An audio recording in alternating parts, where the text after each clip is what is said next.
Hello, everybody. Welcome to Running Code, Humor in South Texas Law Enforcement. I'm your host, T-Bone. As always, with me is my partner, J-Man. J-Man, what's up? What's up, everybody? I'm J-Man.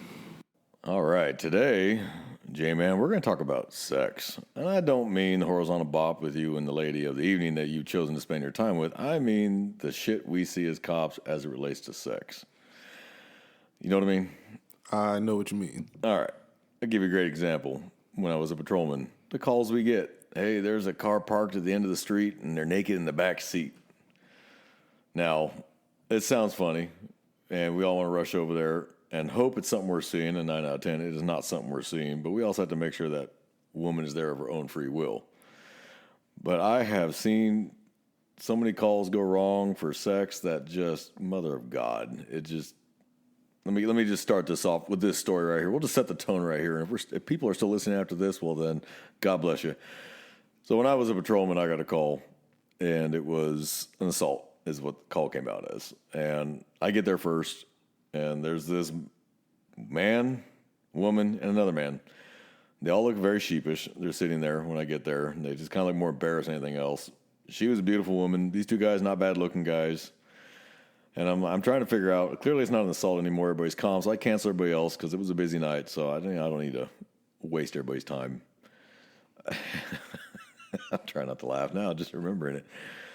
So I asked the female, I pull her off to the side first, hey, what's going on? Is everybody okay? Is anybody hurt? And this is the story that she gave me. And listeners, for those that aren't cops, people will tell you things they would not tell a priest or a doctor.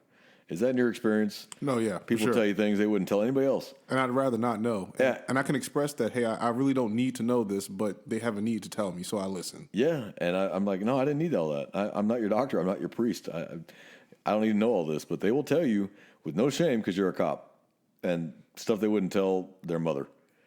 So this is one of those stories. So as the story goes, they had went out, the husband and the wife, and they were married. They were a couple, and they met this gentleman at a bar and decided the three-way was the best way to end the night. Well, they're consenting adults. Hey, you do you. They came home, and she's telling me this without turning red, batting an eye, no shame in her game, no embarrassment of any kind, just very matter of fact.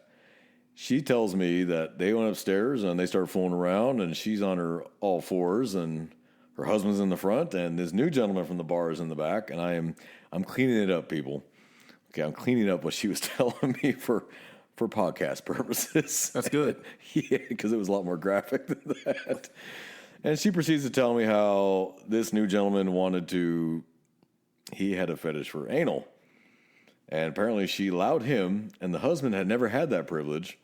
So he got mad, and he socked the dude in the mouth while he's inside his wife in the rear. And they proceed to fighting. I'm trying to figure out, under the most strictest definition of the law, do I have a family violence? Because technically, they were all engaged in sexual act together, which makes it family violence. So I'm like, okay, all right, give me a minute. And she told me this with zero shame at all.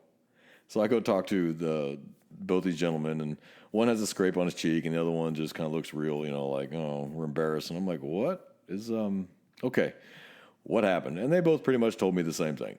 There really was no varying in the story. So okay, that's probably really what happened. So I'm like, all right, do you want to press charges? No. Do you want to press charges? No.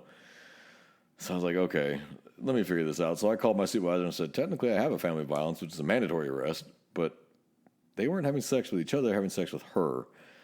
So he said, well, call detective. All right, cover my bases. Call detective, tell him what I got. And he's like, you probably wouldn't get it through.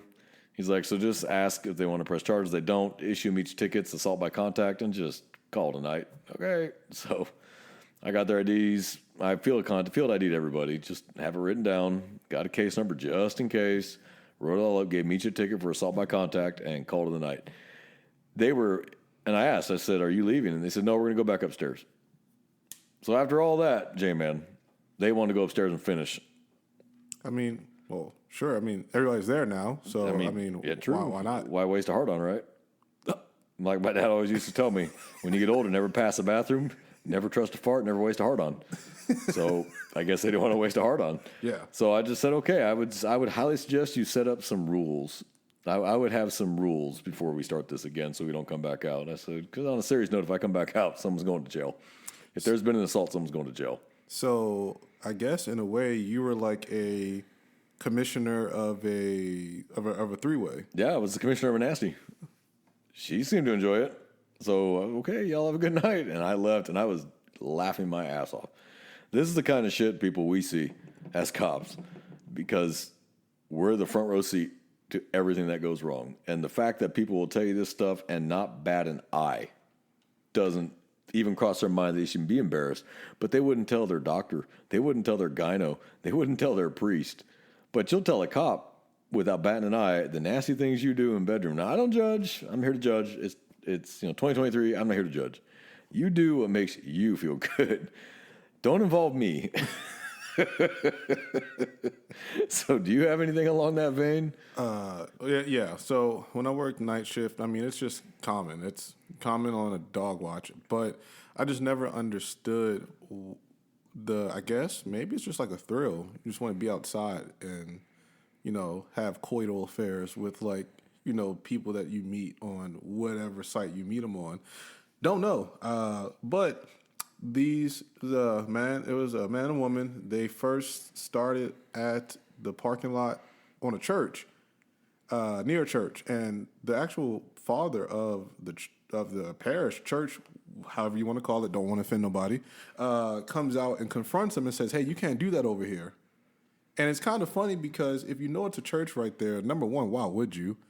I don't get why you wouldn't go somewhere else. But so the father sees him, tells him, "Hey, please, can you go somewhere else and do whatever it is you're going to do?"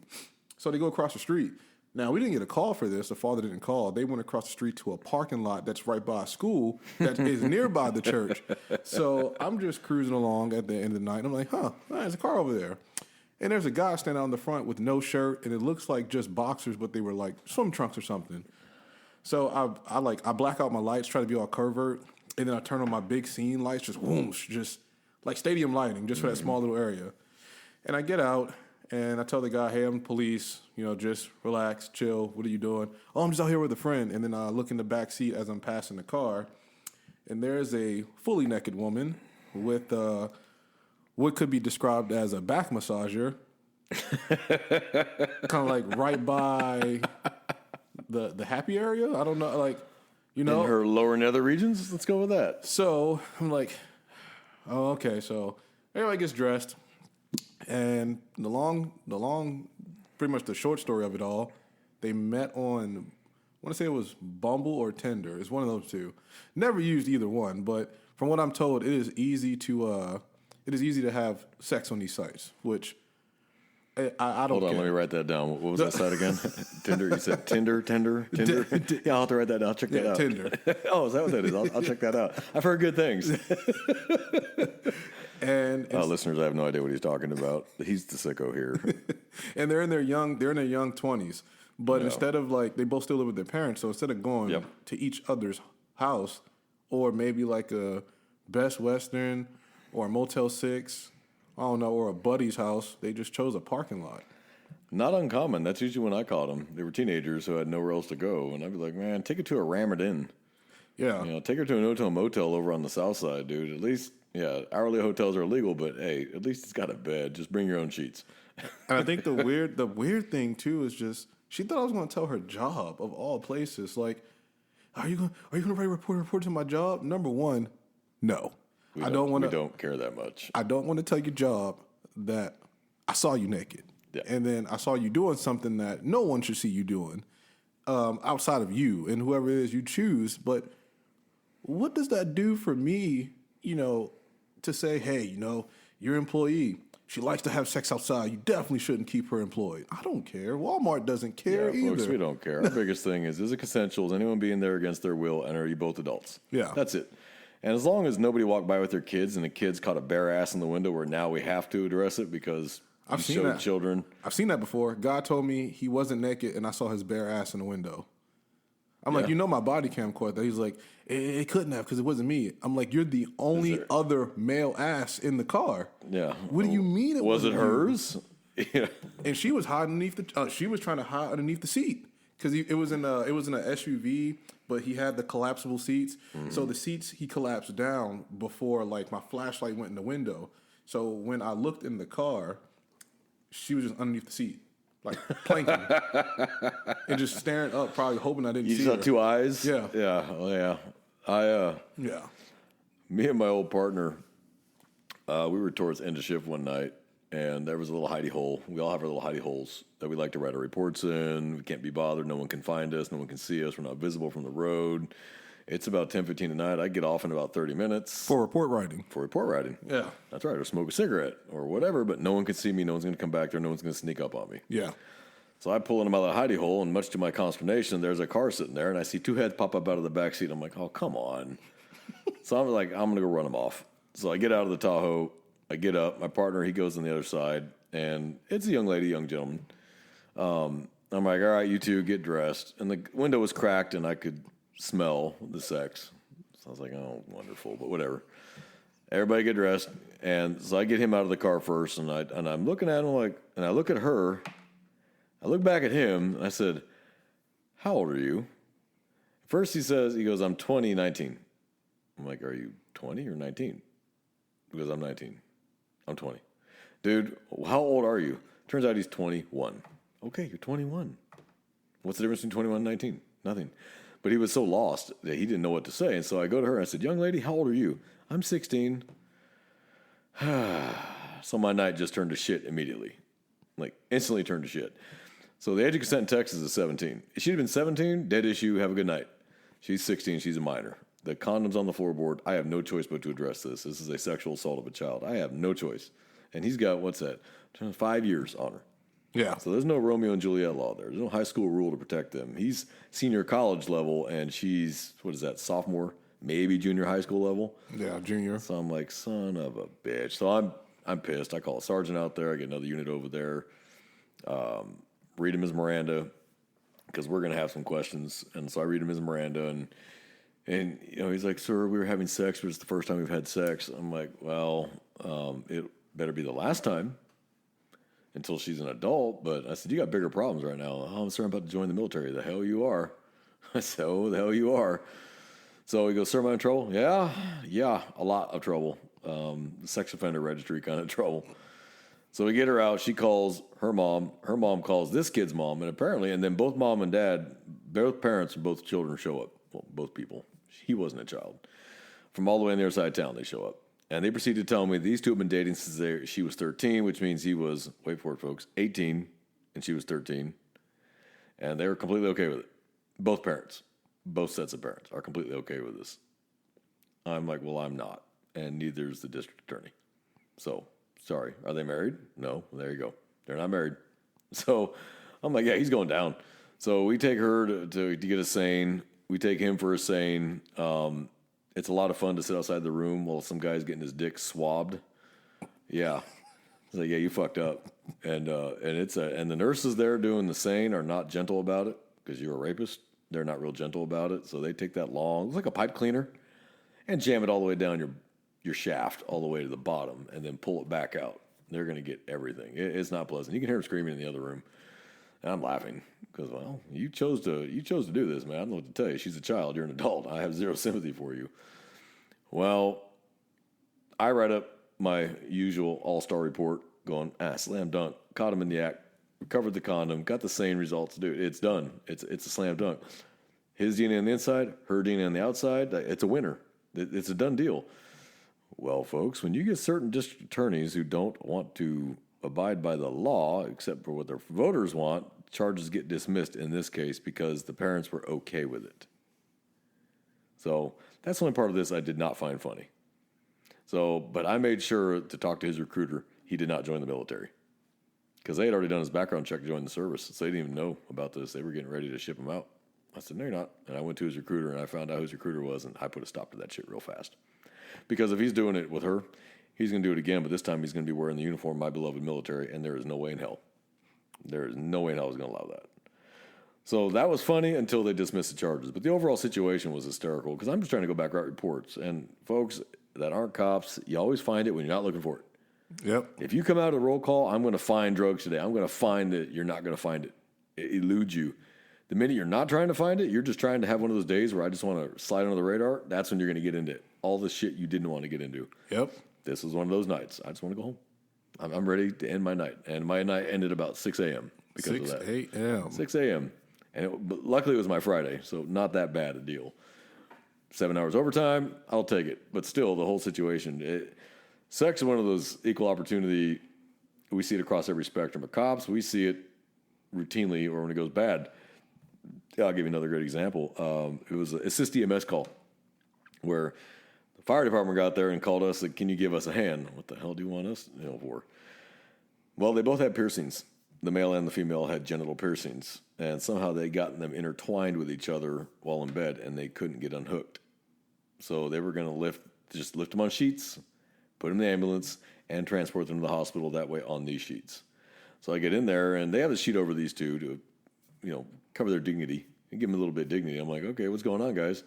Well, luckily, these two were actually dating each other, so there was no worries about affairs or husbands coming home with shotguns. But they both got fresh piercings and decided what could go wrong, and they all hooked. So I actually was there when they unhooked them, and it was a lot of fun to watch because they had to do all sorts of acrobatics with an x-ray machine to figure out how to untwist her, because she was on top, how to untwist her to get the piercings to disconnect. And let me tell you, he was in a lot of pain. Yeah. Yeah, that's I'm speechless. Don't know what to say. I was standing there trying not to die laughing. I mean, their poor dignity is already shot, but then this guy's screaming as the skin is moving and tearing, and she's trying to dismount. Yeah, wow. Tell me you got something that tops that. I have nothing that tops that. Man. It's just always people having sex in weird places. Yeah, no, I've caught them on rooftops. I caught at a QT, which is a local gas station. I caught the manager and the assistant, the girl or whatever, in the back. I come in like trying to buy my food, like hello, and now I'm like, oh shit, was this a robbery? And they're in the back somewhere. So I was like, oh crap. And so let me get back there. So I just pull my gun and I just hold it down by my side and I walk to the back of the restaurant. And right as I pass the cooler, there they are. He's got her up against the wall, taking her from the back, and I was like, whenever you two are done, I'd like to get my food, please. Let's just walk back out to the front. See, this is why we try to avoid gas stations on dog watch. Yeah, I try to avoid them altogether. Just try to avoid them, but there's nowhere you can go to go get anything.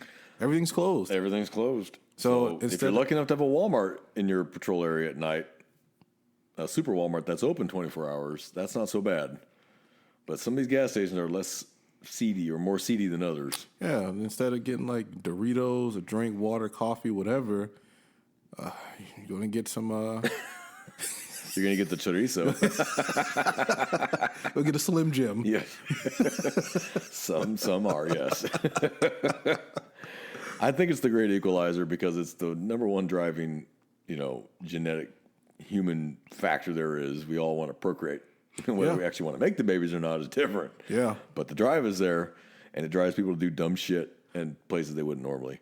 Oh, yeah. And then even just sometimes responding to calls where these are just verbal disturbances. So it's not physical, but it always, like you said, people are going to tell you things that they usually just wouldn't tell anybody else. And maybe it's because we are an outsider. And I guess the probability of them seeing us again is very low, but then you hear stories of these married couples or these just couples in general talking about the affairs that the other person did. And then I wouldn't do this. If you knew how to keep yourself clean, there's a bad odor. How is this relevant to me and my report? What can we do to separate you two right now? Yep. I'm not going to suggest that you go and eliminate your bad odor so you can stay with this individual. How about you just leave? Yeah. How about that? And find someone that accepts you for your bad odor. I don't know. What am I supposed to tell two people in how to eliminate odor? If I had a nickel for every time that I've had to tell a woman, just leave. Just go away. It's weird. Go for the night. Bye. Well, no. I heard what he called you. Like, you going to take that? And they're like, well, I love him. You must really love him. Like, or he's got that really good weenie. There's a reason you're sticking around with this guy after what he said to you. But all right, you know what? That's y'all's business. Yeah, we've had a lot of of domestics start out because of sex, whether it's sex with each other or one of the other parties are both having sex with somebody else and they get caught. And then the fight's on and the neighbors are calling and we're getting there and they tell you, she's screwing my brother or she'll say he's screwing my sister or my best friend or whatever, whatever combination you could think of. And it's like, okay, so what are we going to do from here? Yeah. How do we solve this tonight? Because I really want to leave now. Well, we both live here. Okay, Winnie needs to seek life elsewhere. Very true. And before I come back, Winnie is dead. So, and you look ready to stab him. So he looks sheepish. You look ready to kill somebody. So maybe you need to go somewhere else for the night so we don't come back to a homicide. And then it's funny is you'll see those two again 6 months later holding hands, walking down the street or walking down the Walmart, whatever. You're just like, wow, he must have that good Weenie. Mm-hmm. She has forgiven him entirely. Oh, yeah. So, hey, as long as I come back to the house, right? Yeah. Hey, go to counseling people. As long as you don't come back to the house, what you do in your own house is your business. Please stop involving me in it. Yeah, I don't. I don't know. It's one thing to be driving around and you roll up on a car that's parked in an area, where there's no businesses, just a bunch of residences, and it's darked out and you can see fog on the windows. We all know what's going on. We all know what's going on. Like it's just not like that. You didn't have the heat on. Yep. You didn't have the AC. Yep. If you see 10 cars parked and 9 out of 10 of those windshields are perfectly clear and the side windows are clear, and then you get the 10th car and it's all fogged up, we know what's going on in there, people. But there was one time where I saw that behind a shopping center, all the businesses are closed, and it's just one car. I'm like, yeah, I know what it is. I know exactly what's going on. It's I'm going to go and interrupt this right now. And no, it was actually two, I want to say 18-year-olds building a Lego sculpture. In the car? In the car. I was definitely not expecting that. And we even sat and talked about Legos for a little bit. I even told them, like, I'm not going to lie. I thought you guys were back here doing, like, the nasty? The nasty, pretty much. Like, yeah. There's a Holy Stromboli or something like that. I'm like, I think it's pretty cool you guys are doing Legos. And then we sat and talked about which Lego sculptures we had. So, it was eventful. All right, see, that turned into community policing. I like that. It did. All right, you gave them a positive outcome. I sure did, because I scared the hell out of them. I was on patrol one night, and we got the call saying it was an unfinished subdivision. They just had the roads in, but they didn't have the houses in yet. But there was another subdivision that could look into that empty set of roads where the houses are going to go. Oh, they're back there selling drugs. It's one car. Okay, well, if it's one car, they're not back there selling drugs. So me and another officer, we pull up. We creep up on the cars with our lights completely out. And then at the same time, we hit our takedowns, our scene lights. Bam! We light it up like a shuttle launch. 2 heads pop out of the backseat. Oh, yeah, haha, all right. Get up on the PA, get dressed, get out of the car. They both get out. They're young. They're both like 18 years old, but they're both legal. They're both 18. Okay, there's nobody around that can really see it. There's no kid that's going to be offended or parent that's going to be offended, honestly. There was nothing there criminal. Run them both.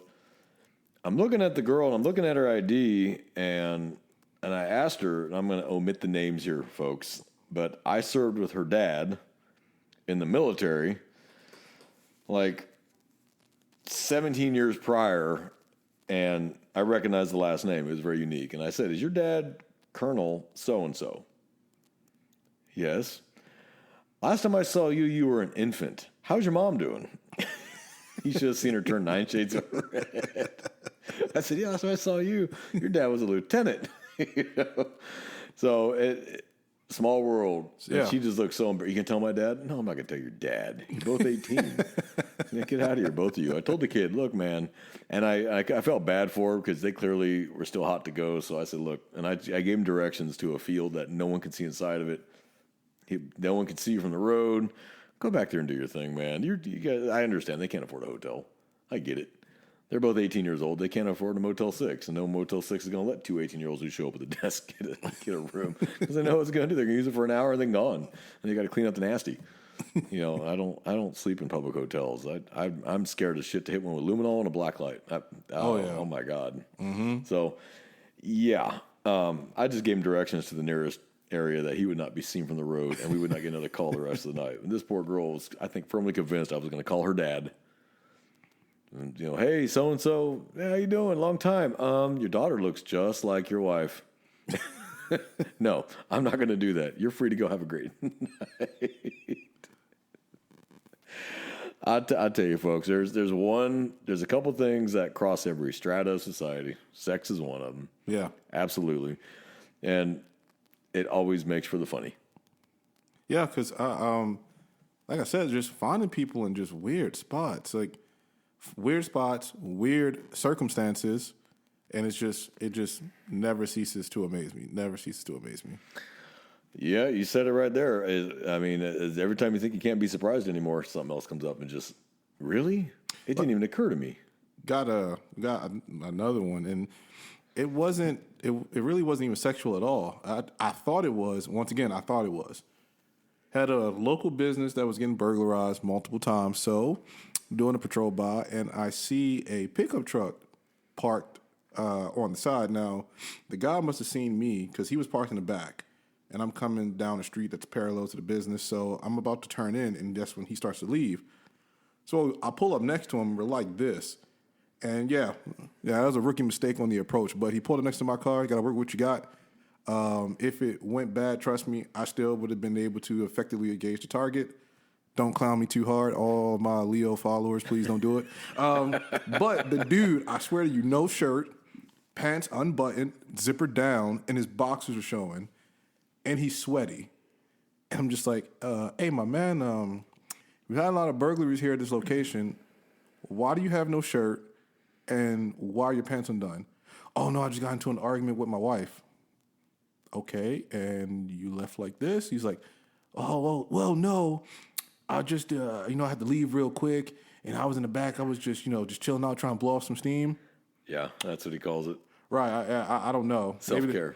Maybe there was a bottle of Hans Jerkoff back there. I don't know. Yeah, no, he was having some self-care, and you interrupted that. And, you probably just ruined the rest of his night. No, oh, yeah, I did, because he went to jail, but I'm going to tell you why. So I'm like, all right, my man, unfortunate for you, but because we've been having a bunch of burglaries back here, I need to see your driver's license, bro. He's like, I don't. I'm like, oh, you don't have your driver's license? That's okay, man. That's okay. I get it. Maybe you left it at home in the rush to leave. Why don't you have a driver's license? Is it expired? Is it suspended? Suspended. You just take a guess what it was. I'm guessing it was suspended, and I'm guessing he had a warrant. He was suspended, and he did have a warrant. Nice. And it was funny. Was it for lewd? Was it lewd public conduct? It wasn't public indecency? No, actually. Just checking. It was for a non-violent felony. Well, not too many of those. That's evading arrest, second or more. Oh, well, yeah, okay. Well, sorry about your luck, Chuck. And it was funny because I'm like, man, why? I was like, sir, why would you tell me that you have a suspended license and you're driving the truck? And I'm like, I back up. I'm like, hey, man, all right, I'm getting out. I need you. I need to get your name and date of birth right now. So he gives it to me, and the sound that I always love when I run somebody. Dan it. I love that sound. Dan it. Happy day for me. And I'm like, oh yeah, man. Sir, do me a favor, get out the car. Yeah, funny thing about that warrant you got. What warrant? Yeah, click in the backseat. My lawyer told me he took care of that. If I have to pick common phrases that that's every and I'm saying career criminal. I'm not talking about your average that phrase Joe, is number one with a bullet. Your average Joe citizen that made a mistake, and they've never been in trouble. I'm talking about your career criminal that just they can't buy a free ticket out of jail. I thought my lawyer took care of that. Thought my lawyer took care of that. I paid the bond on that. Each and every time. I got it dismissed in court. Yep. My probation said it was cool. That's why I didn't check in. Yep. Yeah. Yeah. Okay. Yeah. Needless to say, I did. He might have taken care of himself in the back, but we took care of him at the county. So that's all that mattered. That's all that mattered. We hooked him up, man. We hooked him up. Well, folks, we hope you enjoyed this last half an hour of sex and debauchery with us. It's the great equalizer. We want you to have a great week. Fellow officers, be safe. Every listener, have a great week. Find the funny in whatever it is you're doing. Everybody take care of themselves. J-Man, you got anything to add? Keep it indoors. Absolutely. Avoid the outside if you want to have a steamy time. That's right. Because we might interrupt you. Very well could. All right, everybody. Y'all have a great week, and we're out. Hey, if you like the show, check us out on Twitter or Instagram. Both are at T-Bone and J-Man. Like, follow, subscribe, send it out to your friends, send it out to your family. If you have any questions or comments, feel free to reach us there and we'll give you a shout out on the show.